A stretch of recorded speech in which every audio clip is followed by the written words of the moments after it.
Amino acids are one of those things where you have the ability to help you with active recovery. When I say active recovery, I mean like I like to use essential amino acids intra-workout. The amino acids post-workout, again, you can use traditional EAAs, BCAAs.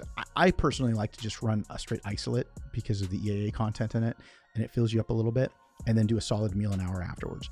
But intra-workout and in between meals, EAAs all day. So that's just to help with that additional recovery.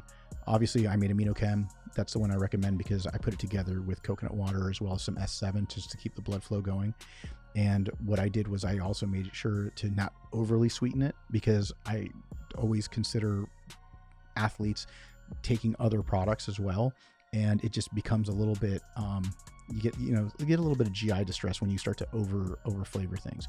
So I've always kept my things a little bit more on the balanced side, not super sweet. And I think that it's one of those things that the harder you train, the more you need those things. And everyone's going to ask, hey, well, what if I'm natural versus I'm taking HRT versus taking, somebody who's, quote unquote boosted, right? I don't care. I think somebody who's natural needs it much more. But at the same time, you soup up a car, it needs race gas just as much as anything else, right? So it's really, those are the building blocks that are super important.